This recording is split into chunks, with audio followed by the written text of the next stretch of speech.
Harp on Sports, the Bar Podcast Media Audio Radio Network. Follow, share, like, subscribe at Harp on Sports, Twitter, Instagram, via the auditory route, podcast, Spotify, Buzzsprout, and Apple Podcasts. Harp on Sports, the YouTube channel, Harp on Sports, the Facebook page, and of course, harponsports.com, the website. What do we have in store for you? A little Russia reverberations. The sports world can react to Vladimir Putin in Russia invading the Ukraine, taking military action. The sports world can actually do something about this. People say sports and politics don't mix. They mix all the time. The Olympics were at their best when the Soviet Union was taking on the United States, right? We didn't like other countries. This is far more serious now. But the sports world needs to take this seriously, and there's things that they can do. So we're going to discuss that out of the gate. Also, former Florida Gator defensive coordinator Todd Grantham deciding what he should do now. He's apparently been offered a job, still deciding. There is no decision here. Do it. And Aaron Rodgers is said to want $50 million a year. There are two teams that can afford him and still compete and still have a chance to go to a Super Bowl. Two. Other teams can afford him, but by the time they get everything figured out, they're not going to a Super Bowl. It's not. 4 teams in all have a shot to land him based on the $50 million a year. So we went through and looked at the salary cap numbers for the next 3 years in the NFL. It works for 4 teams. I'll tell you how they can do it. $50 million a year is a lot, but they can do it. Let's start off first with Russia. You know, politically speaking, it's awful. It's terrible. Anybody that sides with this man is a lunatic. And is it our business? You can put that up for debate. How it affects us? Well, you know, anybody invading a sovereign power, it's our business. We were in Vietnam. Nothing to do with us really, right? Russia involving itself in that, but it was our business. You can say Korea had nothing to do with us. Heck, going way back when, you could even say Germany had nothing to do with us as they mowed through France and invaded Russia. But it did have to do with us, right? Now, geopolitically speaking, involving troops and all those things, not the discussion on this particular podcast. But what am I going to talk about? How the sports world can react. And everybody can do their part here. Everybody can do their part. And here's where you start. And I wrote down 6 different things the world can do sports-wise to deal with Russia. The first thing that needs to happen is the International Olympic Committee comes out and says, look, you're done for 5 years. You're done for 5-year Olympic ban. And not, well, Russia's technically banned. Yeah, none of this ROC, whatever horse shit that is. No. You're just done entirely. Athletes can't compete from Russia, with Russia, ROC, done. You can't compete in the 2024 Summer Olympics in Paris. And you can't compete in the 2026 Winter Olympics either. You're done for the next 2 Olympics. Done. 5 years get you to 2027. We'll see how you're behaving then. So the first step, the International Olympic Committee comes out, strips Russia and their athletes from competing, not under the ROC guideline or no, done 5 years, done for the next 2 Olympics. That's step 1. Step 2, you know, we're talking about the UEFA League. No World Cup soccer, done. You're done for the World Cup coming up this summer. Done, or up this fall in Qatar. Done. FIFA needs to come out and grow a set. Russia, you're done. You're not playing in the World Cup. You're not competing in the World Cup. You're done. Well, it's not fair to the athletes. Tough titty, said the kitty. That's just the way it is. Bye. You're done. You're just punishing them. It's not fair. No, we're not going to have you. Could you imagine if Russia invades Ukraine, isn't a conflict, and they go out and they win the World Cup? No. Bye. Done. See, you need the people to rise up here. And how do you get the people to rise up? You take things away from them. In sports and leisure, something you take away from them. Bye-bye World Cup. So the International Olympic Committee, bye. Next 2 Olympics, 2024 Paris, 2026 Winter Games. Bye-bye World Cup. And I put a World Cup ban on here for how many years? 5-year World Cup ban. That takes care of this World Cup and takes care of the next World Cup. The one here in the United States with Mexico and Canada, bye. Next 2 World Cups, gone. Oh, I'm just getting started. The sports world wants to do something. Here's what you can do. Sorry, changing your profile picture to blue and yellow to support the Ukraine flag is meaningless. We're gonna put the Ukraine flag on our social media. That and a nickel will get you a nickel. Whoop-de-doo. Nothing. Slacktivism. It's the least you can do. I'm putting a yellow magnet on my car to show you I support the troops. That doesn't mean anything. It shows you I support them. That doesn't mean anything. Talked about this. Do you donate to the Disabled American Veterans Fund? Do you do things for the VFW? What do you do for anybody that fought in a foreign war or a war period? What do you do for the military? Well, I put a yellow ribbon on my car. Well, thank you for the effort. I changed my profile picture to Ukraine.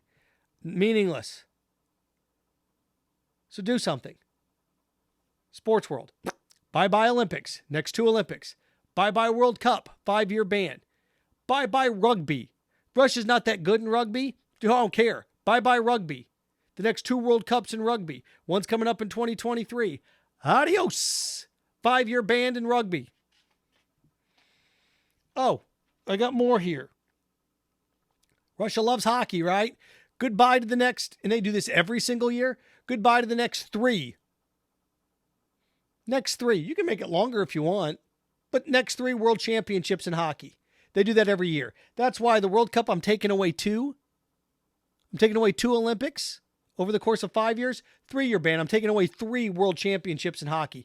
No more, what do we call this? International Hockey Federation, IHF, bye. No hockey championships. Next 3 years. Russia's out. You can also kiss goodbye to international figure skating, international gymnastics. Anything that involves Russian athletes is over on the international scale. All of it gone. Gone. Done. Done. How's this not already being discussed? I know FIFA, you're corrupt. I know the IOC is corrupt. I know you're dirty. But have some self-respect here. We're going to change, Russia can't compete. Now it's the ROC. No national anthem. They still take credit for it. They're still doping with the athletes. Take it away. Is it fair? Well, it's not fair to everybody. It's not fair to all the athletes. It's not. Well, okay, well, it's also not fair to a football team that one guy commits a penalty and everybody gets punished, but we still do it.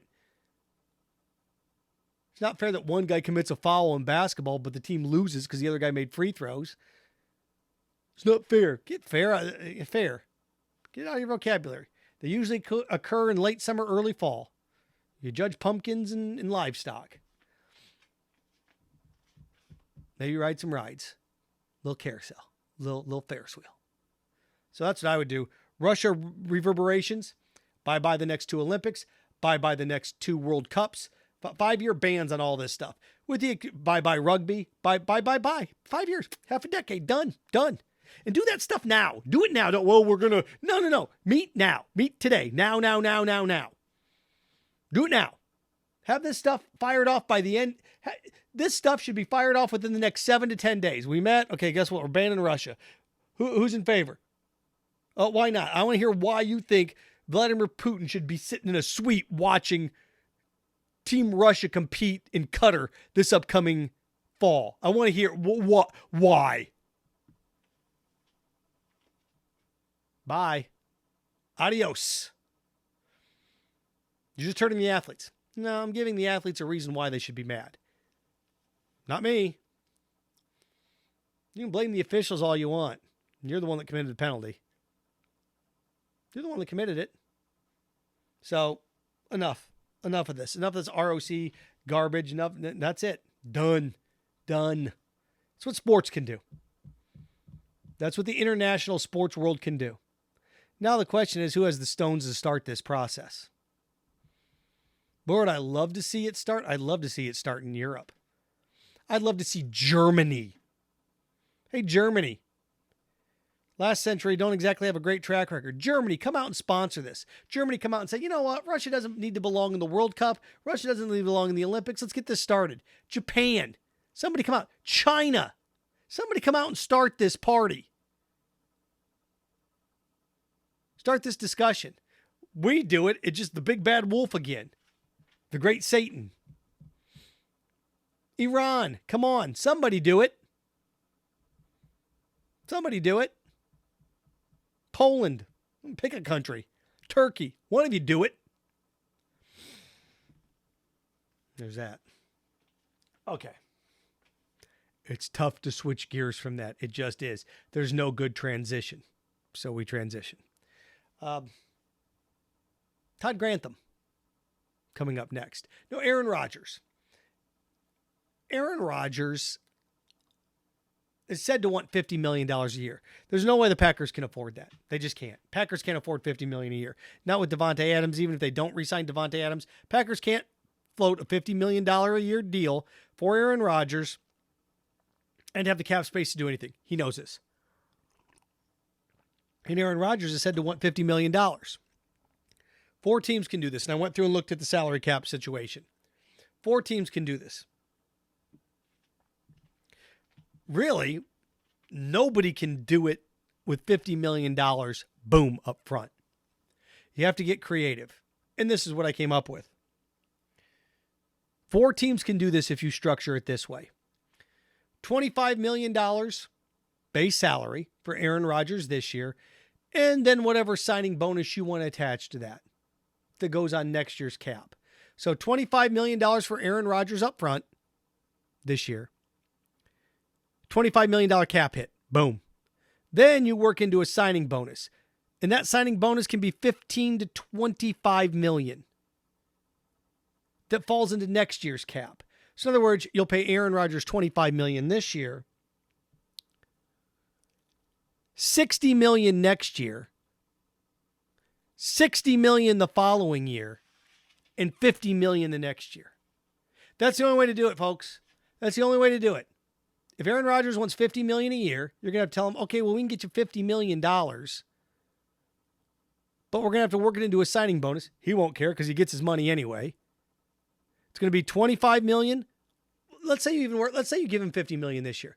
Okay, we're going to give you $25 million and then put a signing bonus into this at $25 million. Okay, that's $50 million. You can do that. It's $25 million cap hit. Now, next year, it's a $75 million cap hit. Here are the teams that can absorb that. First of all, the Broncos, Dolphins, Raiders, and Steelers all can absorb that this year. They can take a $25 million cap hit with a $25 million signing bonus rolled into next year's salary cap. The problem with that is the Broncos are going to have to cut guys, and the Dolphins are going to have to cut guys next year. The Raiders and the Steelers won't. The Raiders and the Steelers in 2023 the Raiders have $150 million in cap space, and the Steelers have $140 million in cap space. So if you did an Aaron Rodgers deal where you paid him $25 million straight salary, $25 million signing bonus, gave him $50 million, rolled that over into next year, so he took a $75 million cap hit in 2023, that means the Raiders would have $75 million in cap space left over, and the Steelers would have $65 million in cap space left over. And then the third year would be a $50 million deal. In the fourth year, it'd be a $50 million deal. So the Broncos could do it right now. The Dolphins could do it right now. And the Dolphins have the draft capital, kind of, don't they? A little bit. Not completely, but a little bit to go get him. I've been willing to show when they're talking about 2 firsts, and they're the only ones that have actually thrown numbers out for Deshaun Watson. We've heard the Broncos throwing numbers, but we actually have heard tangible numbers for the Dolphins in going after a quarterback. Now you're going to have to sign Aaron Rodgers to a 4-year, $200 million deal, but that's how you do it. The Raiders probably have the most capital because they could trade Derek Carr and a first-round draft pick. Because again, you got this money. And you're going to have to, clear a first-round draft pick that guaranteed right where the Raiders are picking, it's going to be about what, a $25 to $30 million deal over the course of maybe even a little more than that. About a $35 million deal over the course of a 4-year deal for whoever the Raiders are going to pick there in the teens. So the only real way around where the Raiders picking 19. So the only real way around that is what? The only real way around that is, okay, we got to save $25 million. How do we save? Oh, we package that first round draft pick and Derek Carr to the Packers. Now, if you're the Packers, you can take on that and you're like, okay, we'll take Derek Carr and a first round pick, multiple first round picks. We'll re-sign Devontae Adams. Okay, we have Derek Carr to Adams.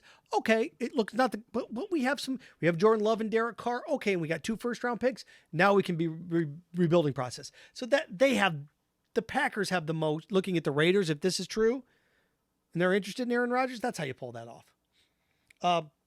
The Steelers don't have a lot of draft capital, but they have $160 million in cap space. Steelers have the most flexibility salary-wise.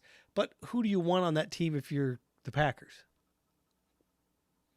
So that's just it. Aaron Rodgers may want to go to Denver, but Denver financially makes the least sense after year 1. They can pull it off in year 1, but they're going to have to start cutting a bunch of guys. And the strength of the Broncos is the depth of their roster. When they have to start cutting 2 or 3 of these guys to make room for Rodgers, it's a 1-year, here we go. In Pittsburgh and in Las Vegas, they're going to be able to compete for all 4 years. Pittsburgh and Vegas can compete for all 4 years with Aaron Rodgers. Denver can compete for 1, maybe 2. Dolphins for 2 with the current roster. And they have to blow things up and have to get lucky in the draft. So, but there's ways to do it with those 4 teams. Lastly, Todd Grantham in the news. Todd Grantham, former Florida Gator defensive coordinator. Gator fans, not a big fan. Oh, whatever. Georgia, defensive coordinator, not a big fan. Defensive coordinator at Louisville. I think they really don't care. Mississippi State defensive coordinator. Yeah, he was there with Dan Mullen, came over to Florida. Okay. Grantham's been, where in the world is Carmen Sandiego? He's traveled a lot of places. But you know what? A lot of coaches do when they're coordinators. You don't really tend to be a coordinator for more than 4 years in one place because you're either moving up, you're moving, laterally, or you're moving down. So, apparently he's weighing his options. If that's the case, then the team that's considering him should think twice about considering him. Apparently, Nick Saban has extended an offer for him to be a consultant advisor, part of his defensive staff. Todd, what are you waiting on? You can go to Alabama. You're going to be in the national championship hunt. You are. You're going to be in the college football playoff hunt. You're going to be in the SEC hunt. You can rebuild your image. Whether or not you think Bill O'Brien rebuilt his image this year, Brett Bielema rebuilt his image enough to get the Illinois job. Other guys have gone there. Steve Sarkisian rebuilt his image. Lane Kiffin. Whether or not Todd Grantham's image needs rebuilding as a coordinator, the answer is yes. But he goes to Alabama and has success for 2-3 years. Then, I don't know if a head coaching thing's in his plan, in his arsenal, but Todd Grantham, with all the talent that Alabama has, a defensive coordinator, can basically do whatever he wants. Now, is he going to be the defensive coordinator? No, he's going to be a consultant, an assistant. Doug Marone's an offensive line coach there. Todd, what are you waiting for? Grantham, giddy up, go. Grantham, go. What? He's still contemplating. He's got a couple offers, but Alabama, go. So you can make $150,000 more at said school, or go to Alabama, make maybe a little less money, but 2 years, 3 years, you're going to make that money back times 2. You're in good shape. You've made millions of dollars as a coordinator. Todd, what are you doing, man? Alabama, go. If this is true and they're offering you a job, go. Go. Butch Jones, Brett Bielema, go. Steve Sarkisian, Lane Kiffin, all the coaches that have go. It's the Saban Reclamation Project. Go. Go. Gio, go. Now. Don't collect your $200. Get. Go. So Grantham, giddy up. Welcome to Tuscaloosa. Harp on Sports, the bar. Radio, media, podcasting network. Follow, share, like, subscribe. You know the drill. At Harp on Sports, Twitter, Instagram, Spotify, Buzzsprout, Apple Podcasts for Harp on Sports, the bar. YouTube channel, Harp on Sports. Harp on Sports, the Facebook page, and of course, harponsports.com. I have an article up there right now. We've listed athletes in every sport that should be the next Matt Stafford. What we mean by that is what athlete in football, what athlete in basketball, what athlete in baseball needs to say, hey, look, I'm not going to win a championship here. I need to go. Who's the next Matt Stafford in the major sports? Football, baseball, basketball. Left hockey out because, quite frankly, I can't find somebody that's been somewhere for 15 years and hadn't won. So, 10, 15 years. Also got an article coming out as well, and it's how you end tanking. The end of tanking. Yours truly, Harp on Sports, has a solution that will end tanking in sports for sports teams forever. Well, at least until they try to find a way around it, which I don't think they can. How you end tanking. The end of tanking. Coming to harponsports.com. So there you go. Remember, stay clean, stay focused, stay strong. Frankenstein. Have fun with your friends.